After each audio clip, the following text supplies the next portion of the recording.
Okay, good morning, everybody. Welcome to the webinar today, From Disaster Recovery to Disaster Preparedness. Thank you for joining us. I am Allie Stevens with the Florida SBDC at UNF. Just a friendly reminder, in case you are unfamiliar with the SBDC, we are a part of a statewide network, and our mission is to help your small businesses grow and succeed. We do this by offering training and webinars like the one you're attending today, but also by providing no-cost confidential consulting on topics such as cash flow management, marketing plans, access to capital, cybersecurity, disaster prep and recovery.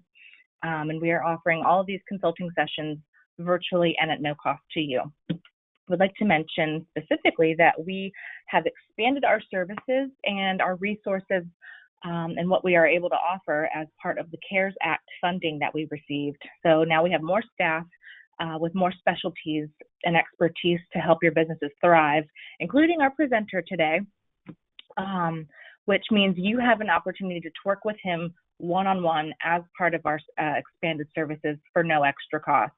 I will be sending out an email after this webinar with follow-up instructions for those of you interested in meeting with our speaker today. So be on the lookout for that. It'll have different qualifications and how to follow back up with us to get time on his calendar. And to tell you a little bit more about our speaker, I am going to hand it over to SBDC at UNF, Certified Business Continuity Professional, Ms. Kathy Hagan.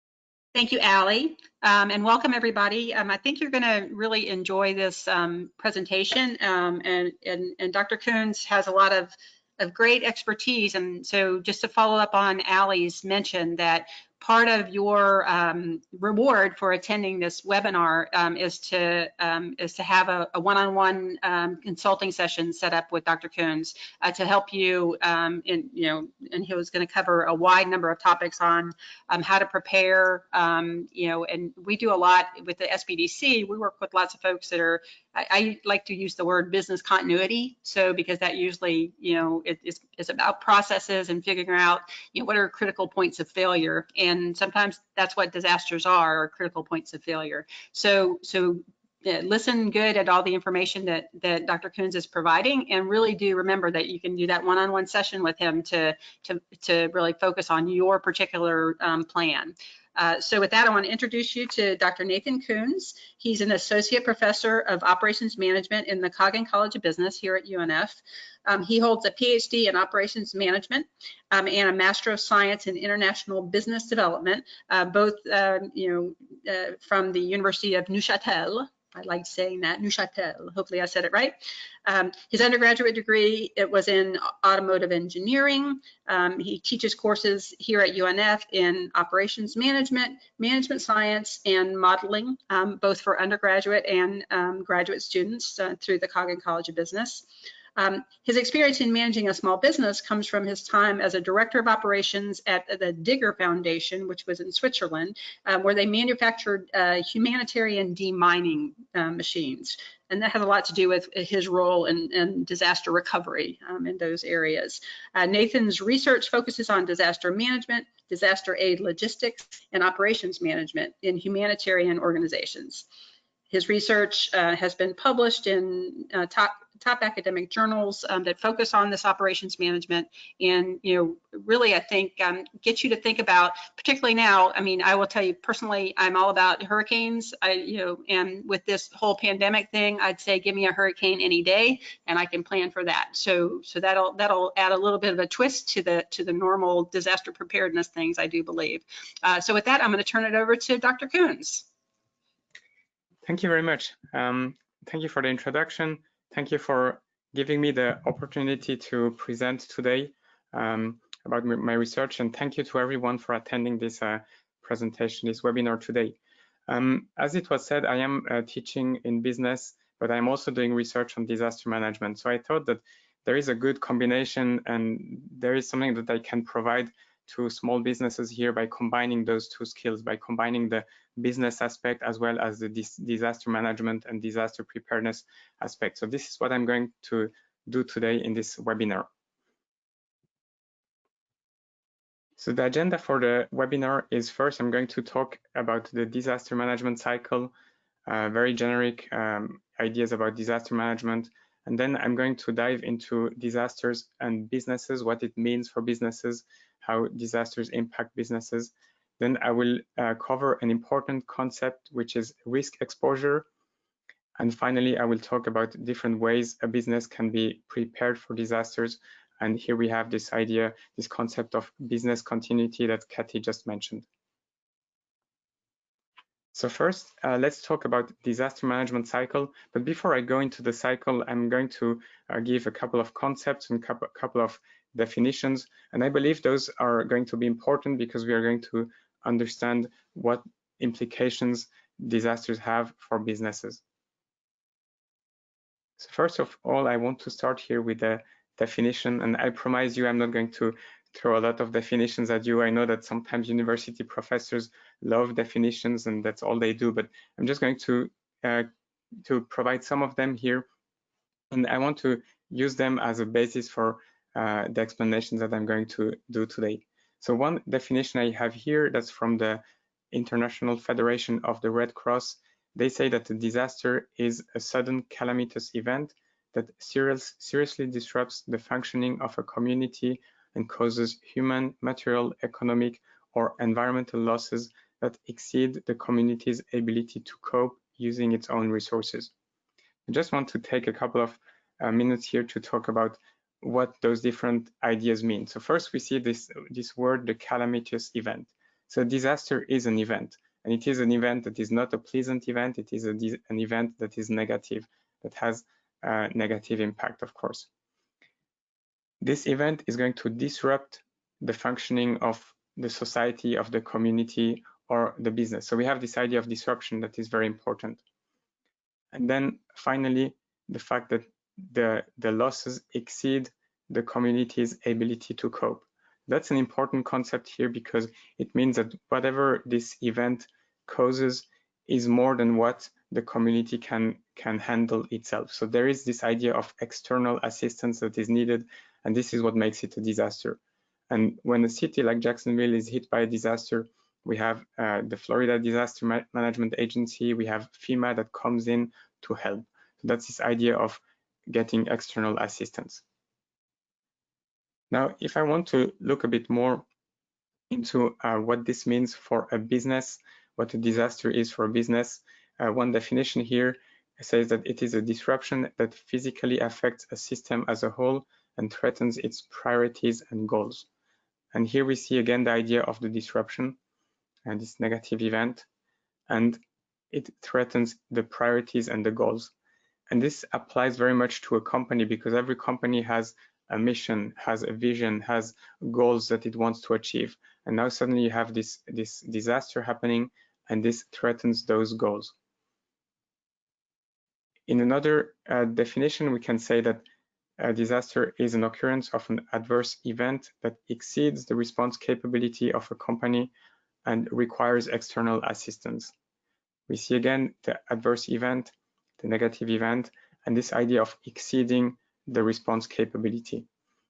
And I think this is a very important aspect here, especially when we talk about small businesses, because I mean, as a small business owner, you are alone in many of those situations, right? You have a disaster like the COVID-19 pandemic coming, and you cannot respond, you cannot overcome this alone. You need external assistance, and the federal government has provided some of this assistance in the form of the PPP program, the CARES Act, but that's all you have. And when you compare yourself with a bigger company that has like a huge network and presence in all over the country, usually those big companies, they will have headquarters that can come and jump in, and they can provide money and they can provide cash flow to help you, but you don't have this. So this is, I think, what makes a disaster particularly impactful for a small business like you have. Now on the next slide here, I'm going to introduce a typology of disasters, and I think this is useful because being located here in Jacksonville, we know about hurricanes a lot. So when we say disaster, we always see hurricanes, right? Now we got the COVID pandemic, and we see, okay, that's a different type of disaster. So I believe it's important and useful to get an idea of what are the different types of disaster that exist. So in this matrix here, I present two aspects. One is the cause of the disaster, which can be natural or man-made, and the other one is the start of the disaster, which can be a sudden onset or a slow onset disaster. Let's start here on the top left, and those are the ones that we know about natural disasters, sudden onset. We have hurricanes, earthquake, tornadoes, wildfire. Those events start very quickly. We don't have much time to prepare, but they're caused by a natural cause. Then we have the man-made disasters, like terrorist attacks, chemical leaks, industrial accidents, fire. We are lucky that we didn't have many of those in the US in recent years, but in Europe they had a lot of terrorist attacks recently. We also heard about the explosion in Lebanon a couple of weeks ago, so that's typically a sudden onset man-made disaster. And for those sudden onset disasters, we usually have a very short period of time to prepare. With the hurricane, that's the one where we have maybe 5-6 days maximum, but for all of the others, it's instantaneous. We have no time to prepare at all. And then when we go at the bottom part of this table, we see the slow onset disasters. And here, natural disasters with the slow onset start. We have famine, drought, poverty. The pandemic, the COVID-19 would be in this category. They are starting over a couple of weeks or even months. So we know it's going to happen. We know it's going to affect us, and suddenly it's here. So that's the natural causes. And finally, we have the man-made disasters, which have a slow onset. The political crisis, refugee crisis, like Europe was affected by this a lot. Some countries in Europe, especially war. Of course, we don't have this in the US, luckily, but that's also definitely a type of disaster that is disrupting companies as well. Now I'm going to talk about the disaster management cycle. And I'm sure that some of you or most of you have heard some of the words that we're going to talk about today. I want to provide the concept here, or the background, so that we have a common understanding of this cycle and what it means when business or when emergency management professionals talk about disaster management. So it starts with the disaster. The disaster triggers a response, the disaster response. And the response phase, that's really the short-term response, short-term phase that comes directly after the disaster, where you try to respond to the effects of the disaster as fast as you can. Then this leads to the recovery. The recovery is a more long-term phase where you're going to try to recover from the effects of the disaster. This is something that you usually do within the weeks and the months following the disaster. Then comes the mitigation. In the mitigation phase, you try to reduce the impact of the disaster, of future disasters, or even try to avoid future disasters from happening. And then we have the preparedness phase, and that's one we're going to talk a lot about today. In the preparedness phase, you already know that there is a disaster that is going to come. You don't know when, but you know it is going to come at some point, and so you have to get ready to be able to respond when the next disaster happens. And that's why it is a cycle, because these 4 phases are ongoing, and actually businesses and communities have to work on all those 4 phases at the same time to reduce the impact of disasters. Now I'm going to take just one slide for each of the phases with a couple of key aspects here. For the response phase first, that's really all the actions that we take immediately after the disaster. It's really to address the short-term effect of the incident, of the disaster. We would typically, the first objective is to save lives, to meet the basic needs of the population. And here we have the food, medicine, shelter.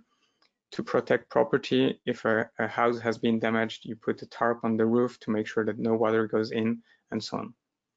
And now for each of those phases, I'm also going to talk about the business aspect of them. So on the business side, for the response, the first thing is also to make sure that the immediate needs of the staff are covered. So we want to make sure that our staff is safe and healthy, they have everything they need. We also want to protect property. If the business location has been destroyed or there is some damage, we have to protect it and make sure there is not more damage. We have to protect the data that we still have. That's for the response. Then for the recovery side, it's really all the longer term activities that focus on returning all the systems to a normal status. So that's really the idea of bringing back or building back to normal, bringing back to the status it had before the disaster. This means to remove the debris on the roads, to rebuild the houses. And I mentioned before the tarp that you put on the roof in the response phase. Now that you're in the recovery phase, you're going to repair the roof, you're going to replace the roof. So it's really the long-term repair of what happened. And when we talk about businesses, there are a number of activities as well here. One of them could be relocation. Maybe you have to relocate your business offices for some time to a different place because there is too much destruction. We have to recover the data that we lost. We have to get our backups out and recover the data. We may have to reorganize our supply chain. If you consider a situation where your company is located in Jacksonville and all your suppliers are in Jacksonville, they will also be affected by the disaster. So maybe you have to add or to find a secondary supplier that is located in other places, other parts of the state, which is less affected. And then, of course, cash flow is a big issue here, and I'm sure that many of you have experienced this in recent months. It is definitely hard to recover, and you may need some loans, some government assistance. You may have to delay some of the investment projects that you had, and so on. Then for the mitigation, this is really everything you do to prevent a future disaster or to minimize the impact of a disaster. Now, depending on the disaster, there are some that can be prevented, like wildfire, for example. It's possible to prevent a wildfire. However, you cannot prevent an earthquake or a hurricane. So in that case, it's really the idea of minimizing the impact. And activities at the community level, for example, would be to improve the drainage of an area so that you can reduce the flooding in the future, or what we have seen a lot here in Jacksonville, the beach renourishment, where you put sand on the beach in order to protect the coastline when the next disaster comes, when the next hurricane comes. At the business level, mitigation strategies would be to do a data backup to make sure that all your data is backed up, all your IT infrastructure is protected against attacks like antivirus software and things like that. And also basically everything you would do to build or increase the resilience of your systems, of your staff or of your suppliers, making sure that all of those are better able to resist to a future event, to a future disaster. And then when we come to the preparedness phase, that's really all the activities that a community takes to get ready for the disaster. Evacuation is a big one here. Evacuating people from the coastline is a good preparedness strategy, but also everything you do in terms of planning, training, procedures, so everything that Jax Ready does with their documentation and their app and so on, that's all about preparedness. And when we look at businesses, one very important aspect of preparedness is the continuity of operations plan, and I'm going to talk about this a lot towards the end of the presentation. Then all the training you do for your staff, making sure that everybody knows what they have to do, and also preparing your property and your equipment. Boarding up windows is a good strategy here to protect your property, make sure that all the valuable equipment has been moved away from the area or put in a safe place. So those are the 4 phases of the disaster cycle. Now, there are going to be some important interconnections between those phases. I'm just going to mention two of them. But if, for example, we are able to have a very good mitigation strategy, then maybe we don't need to have a response later on. An example here on the left, we see a house that was originally built on the below the flood level, and each time there was a flooding, it got flooded. Now, instead of doing this, you can rebuild the house and put it on stilts so that it is above the flood level. And even if there is a flooding, you don't even have much of an impact on the house. So that's one of them. For a business, the idea of having all of your data and IT infrastructure on the cloud would be a good mitigation strategy, meaning that all your databases are hosted on a server outside of your office. And if a disaster happens, like with the COVID pandemic, you can just have your workers work from home, and they're going to be able to access their IT needs, their data, even from their phones, from their laptop, from their home.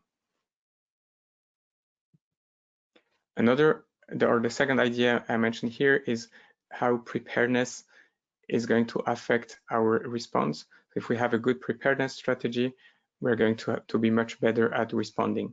And one of the strategies here is to have an emergency operations center. This is usually at the city level or the county level or the state level, where you have all the important people who need to be together. They are in the same room and they're basically responding together to the disaster. Now, if you want to have this, you need to have prepared this before. Everybody needs to know what their role is in this entity. And this is something that you can also have at the business level. To have a kind of an emergency operation, you need the people who know exactly what their role is whenever a disaster comes. A generator is another way of improving preparedness. If you install a generator outside of your location, as soon as you have a power outage, you can switch on the generator and you can still continue to operate. Okay, so this was the general introduction about disaster management. I hope it was not too academic, but I thought it was important to have these basic ideas about what disasters are and this idea of the disaster management cycle. Now I'm going to focus a bit more on disasters and businesses. And I'm going to use this cycle or this graph, this figure that I have here on the screen. And that's one that I use in all of my courses on operations management because I really like it, the way it presents the business cycle. There's this idea that we have material, some raw material that is transformed. That's our operations department that is going to transform the material into products or services. And then those products and services are going to be sold by the marketing department, which generates revenue. And this revenue is used to buy new material. So that's the basic idea of the business cycle. Now let's look at how disasters are going to impact our business cycle. Disasters are most of the time going to impact all of those functions that we see here. And I'm going to show you an example with the COVID situation. We had the supply chain that got impacted because for many companies, they wanted to order raw material and it was not available. You couldn't order some of the material that you needed because maybe the supplier was located in China and they had closed the factories over there.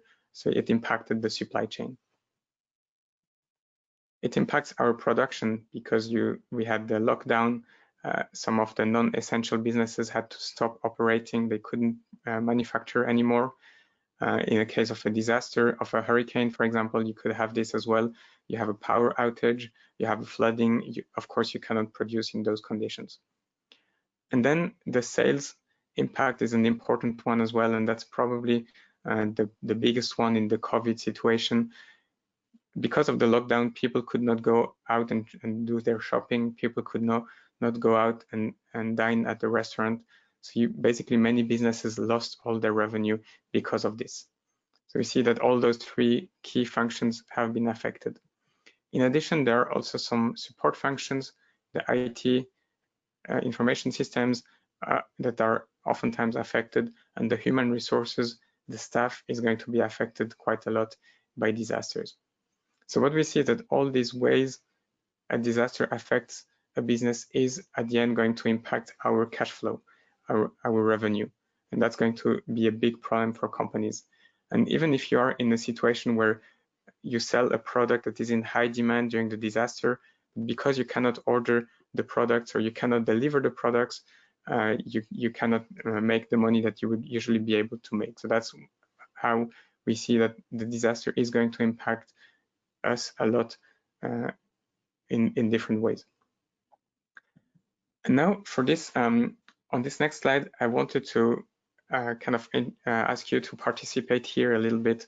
And I talked about the COVID situation, and I would now like to ask you about how the COVID situation, the COVID pandemic has impacted your company. And I have put 5 options here, and that's just because the poll was only able to have 5 answers. So but I think that those 5 cover most of the cases that we're going to see. And I'm sure that most of you have been affected somehow on all of those aspects, but I would like to ask you to answer basically the 2 that have most affected your business.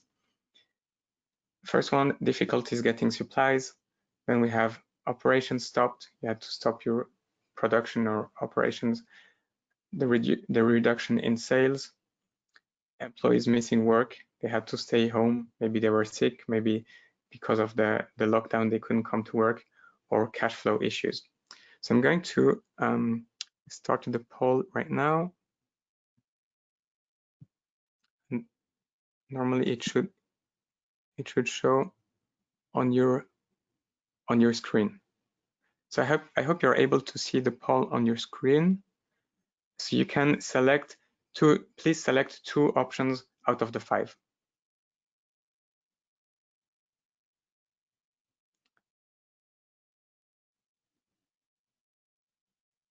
Okay, I see the answers coming in.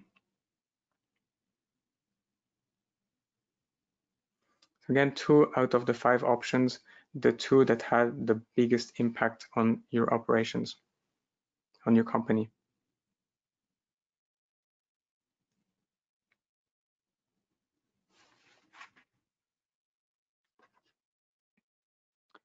Okay, I'll give you 10 more seconds, and I'm going to close it. I'm going to discuss the results.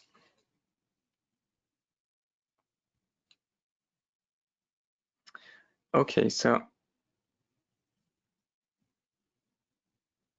I think I can share this. Yes.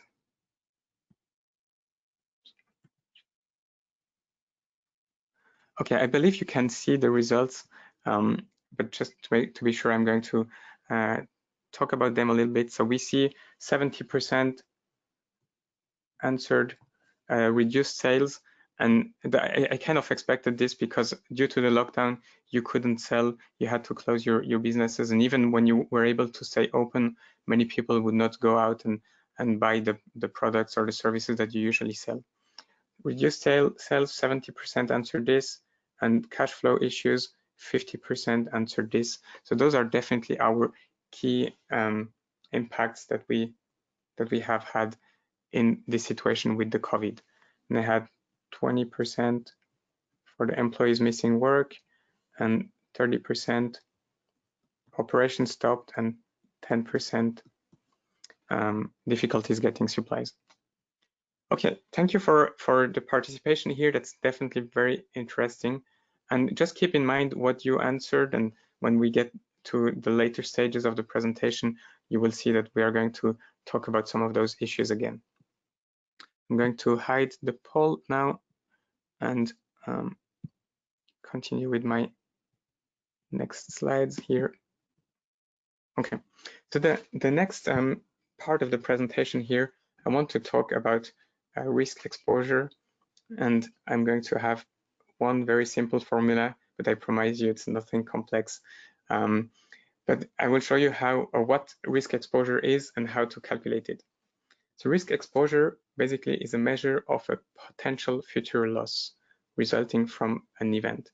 So basically this is an approximation of a possible loss that we can have in the future because of an event because of a disaster. And the way it is calculated is risk exposure is equal to the probability times the impact. The probability, basically, this is the likelihood that an event is going to happen. I can write this here, likelihood. The likelihood of the event to happen times the impact. The impact, we could basically say the cost, right? How much it's going to cost us.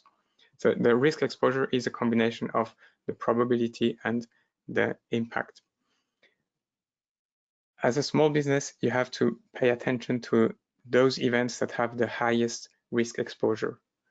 Well, there are going to be events that are not so, that do not have a big exposure, and those are not problematic, but the ones that are the most problematic ones are the ones with the high risk exposure.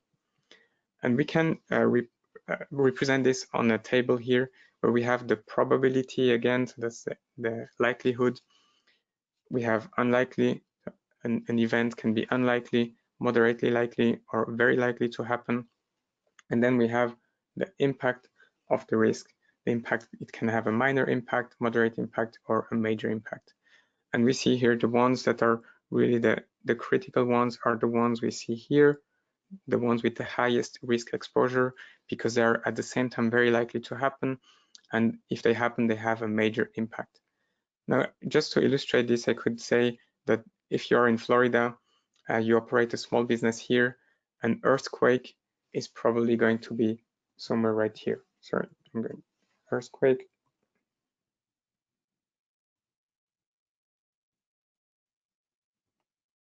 Because it is very unlikely to happen here.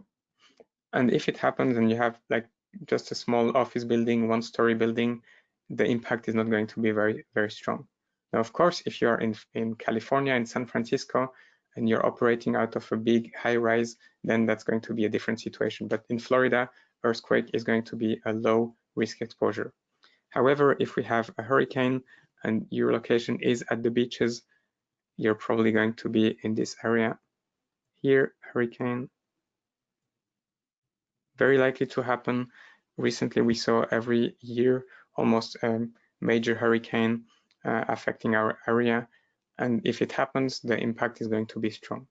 So of course, a company in Florida, in Jacksonville, would have to worry much more about a hurricane than an earthquake. So that's what this table is showing us. Now, a couple of illustrations here that I found on the internet, and I thought it's a very nice way to represent this same table. We have the same categories in the middle there. And if I take the first case, upper left, we have a small ditch or a small jump that we need to make. There is very little risk that we fall in that ditch. However, if we fall, it's very deep and it has some rocks there, so it's a very dangerous, it has a high impact. So that would be the case of the unlikely event with a high impact. Then we have the event down here, low probability, low impact, just a small jump, very easy to do, no risk, not much risk here. And even if you would fall down in the water, the impact is going to be very minimal. Then when we move to the right, we see here a situation where now we have a big, much larger ditch, so it's going to require a big jump. And there is kind of a high risk that we fall in the water if we take this jump. However, if we fall, it's not going to impact us very much, so that's not a big impact here. And finally, the one up here, high probability and high impact, there is a very high risk that we fall in the water here because there is a big ditch, a big jump. And in the case we fall, it's going to have a big impact, a very bad impact. So that's really this extreme case, this high risk exposure, and those are the type of events that we are going to focus on in our business, in our disaster preparedness. So keep this picture in mind. Try to think about what are those situations that are represented by this picture in your business.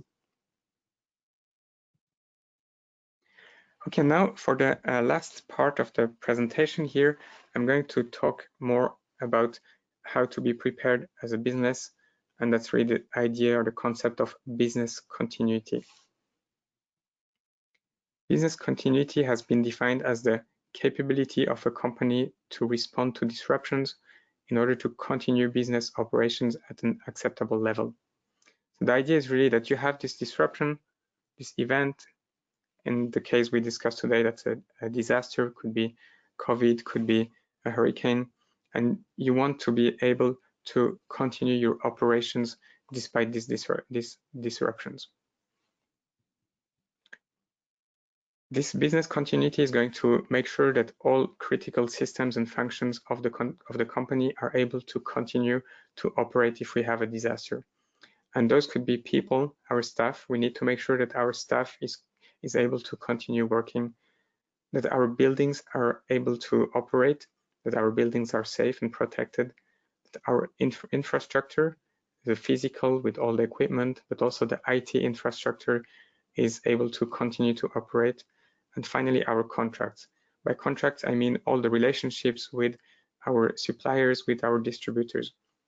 We need to make sure that those relationships continue to work even during the disaster.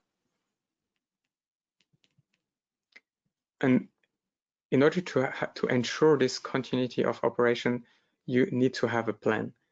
Without a plan, it's impossible to have your continuity of operations. You need a plan, and this plan is called the COUP, and it's kind of a funny acronym here that stands for the Continuity of Operations Plan. The first time I heard about this, I was kind of surprised. Why do they talk about COUP? Especially like in Switzerland, there is a retailer that has exactly this name. So I'm like, why do they talk about this name? So that's the COUP stands for the Continuity of Operations Plan. And this Continuity of Operations Plan is going to detail what you're going to do to ensure this continuity of operations. And having a plan like this, if you follow it, it guarantees you that all of the functions of the company can continue to perform.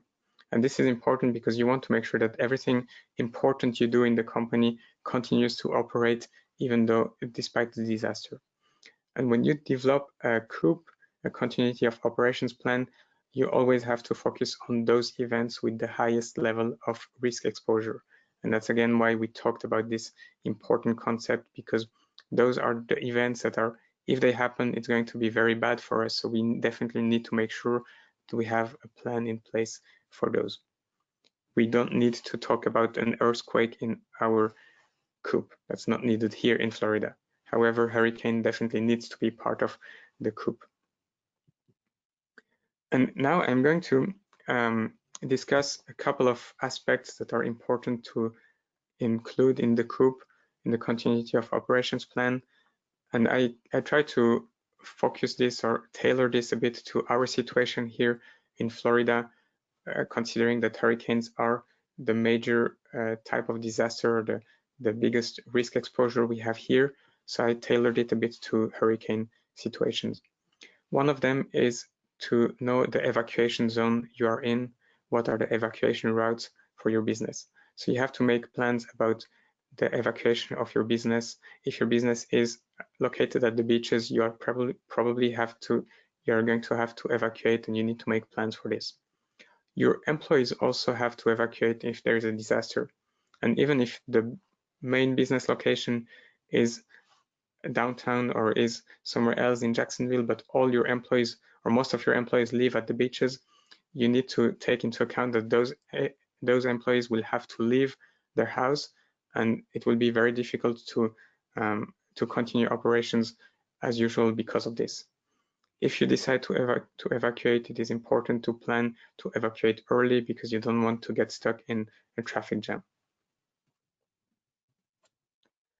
Another one here is to think about an alternate business location.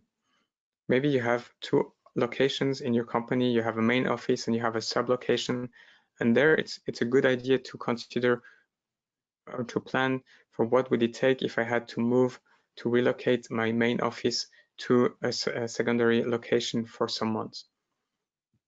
Or maybe you have to plan to move to a home office, and that's what happened a lot during the COVID pandemic.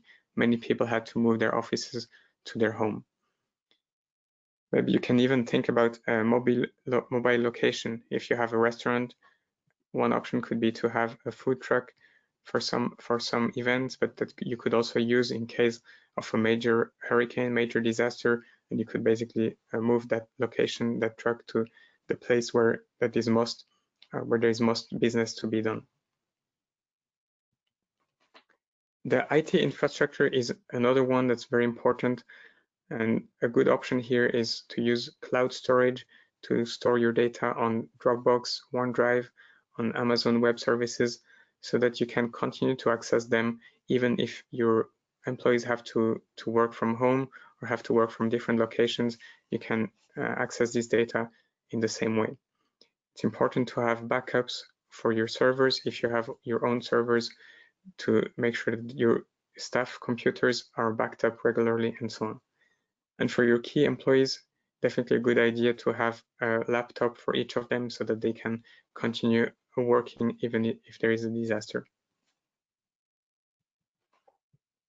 The communication infrastructure is very important also, and that's something that needs to be listed in planned in the COUP. You want to define how you're going to communicate with your employees. Are you using email? Are you doing daily calls? Are you doing Zoom meetings? All those things have to be defined in advance. And a small detail here, it's important to have all the contact details of your employees, of your important customers and suppliers in a hard copy. So I know that nowadays everything is online, everything is in a phone or in a computer, but it's still important to have those numbers printed out so that just in case internet is down, you still have a way to call your key employees. Then staff is going to be an important aspect of the COUP as well. You need to discuss the evacuation plans with your key staff in advance. What do you plan to do if this disaster hits? You need to assign the key responsibilities to teams. And here it's important to remember that even you as the business owner or business manager, maybe you will not be able to respond to some of the situations of the disaster. Maybe you have to evacuate, maybe you could be hit by the disaster, or for some reason you could not operate anymore. It's important that your key employees are able to operate the business while you are not able to do it. And finally, a good idea is to build in some skill redundancy into your teams. This basically means that for every important skill, there is a second person, there is a backup that could do the same work. Again, one of the employees can be missing from work, can be sick because of the pandemic, and now or can be quarantined. So now you have someone else who is able to do this same work instead. Then the suppliers is an important aspect as well.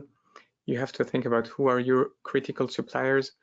You have to communicate regularly with those to make sure that they know what is happening, how you have been affected by the disaster.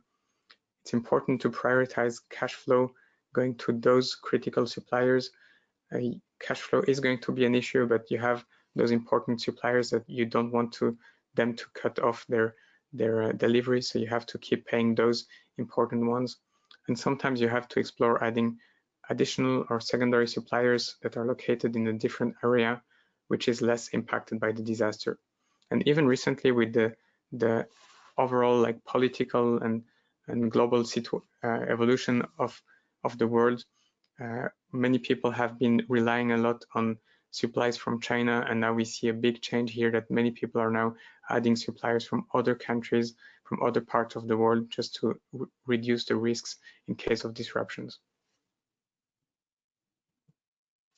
And finally, the customer is obviously a very important element here as well, and it's important that your COUP also addresses how you are going to manage your customers.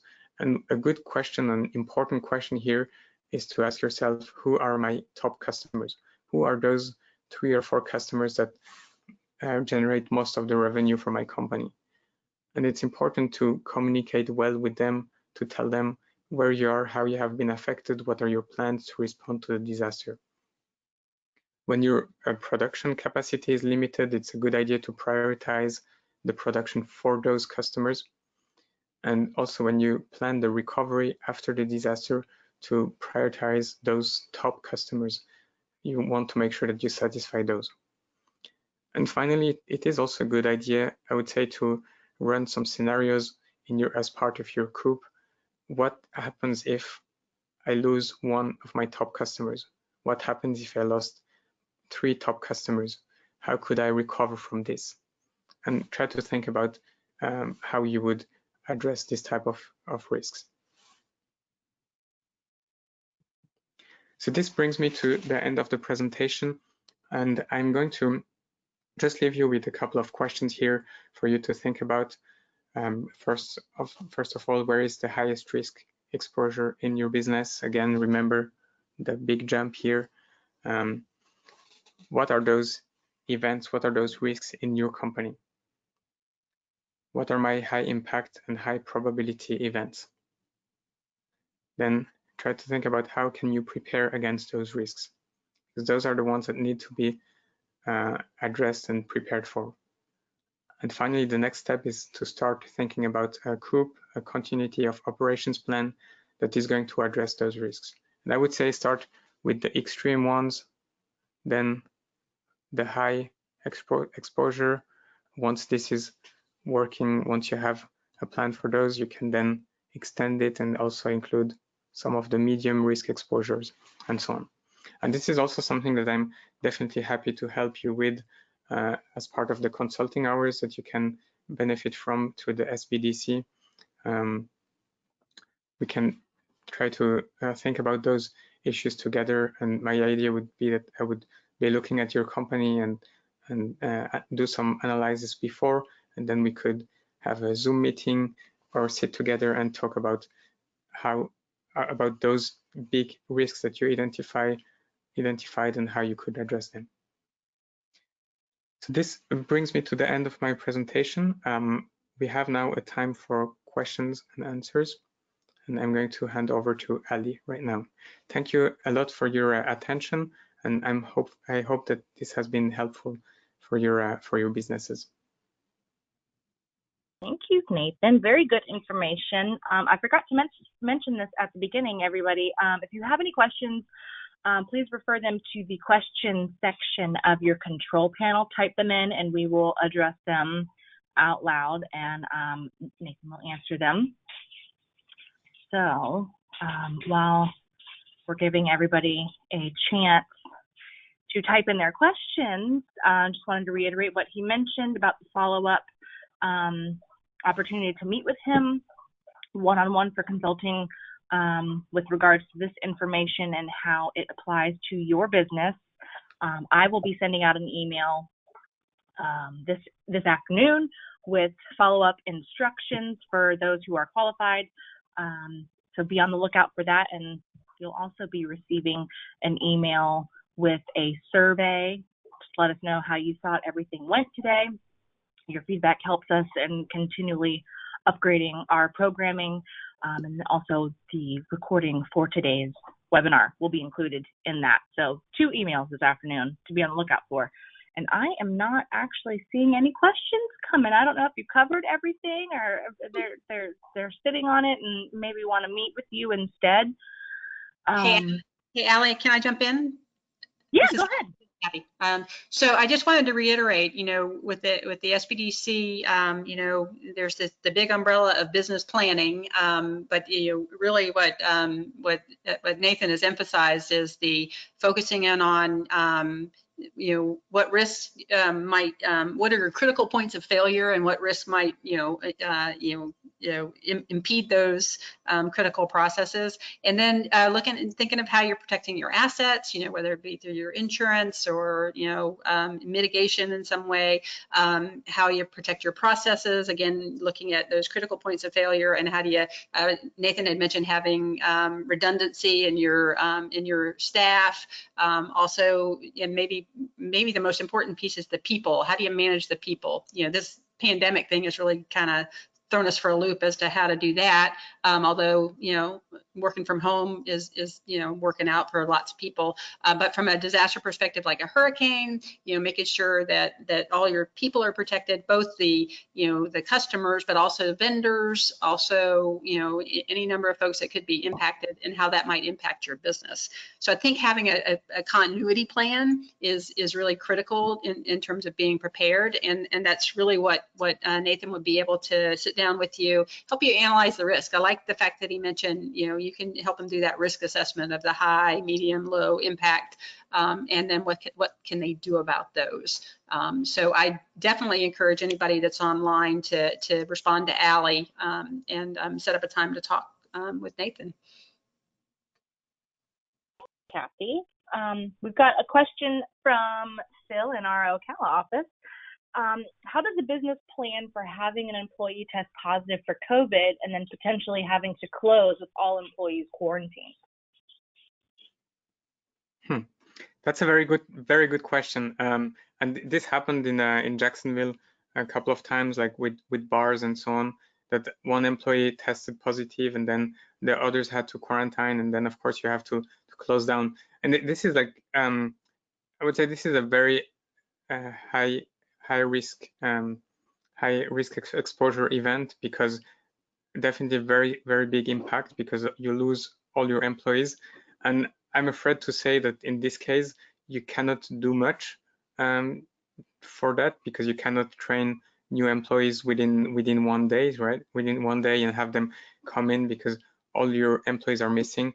I would say that an important aspect is maybe you can get some insurance about this to cover this type of situations. I would also see communication as very important, how you communicate about this situation. You could be very open about it and be very clear and transparent, and this is going to be helpful, and it's going to increase the trust of your customers. Or you could basically not communicate about it and try to hide information, and in such case it's going to affect you later on. So I think that's also an aspect to take into account. Even if this extreme event happens and you have to close down your business, how do you communicate about it, so that when you recover, when you start again later on, your customers have trust in your company. Thank you, Nathan. We've got no more questions thus far. We'll give everybody just one more minute to type them in, and otherwise I think we're done. Kathy, any closing remarks or anything else?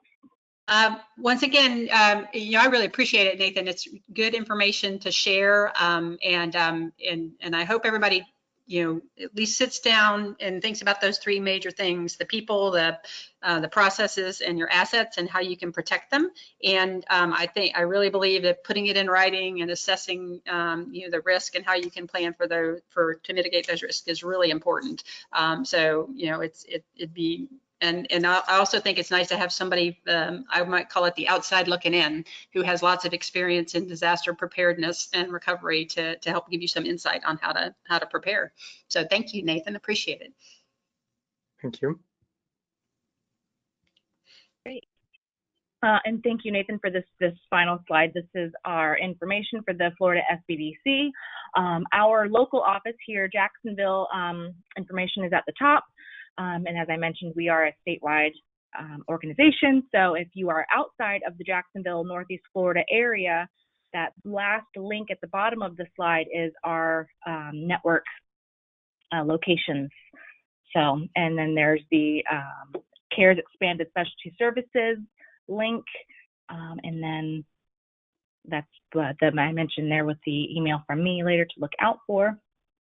And with that, I think we'll go ahead and sign off. So thank you, Dr. Nathan Coons, for excellent information. Kathy, thank you for your input on today's webinar, and everybody for attending. We appreciate it. Thank you. All right. Thanks, everybody. Bye. Bye-bye.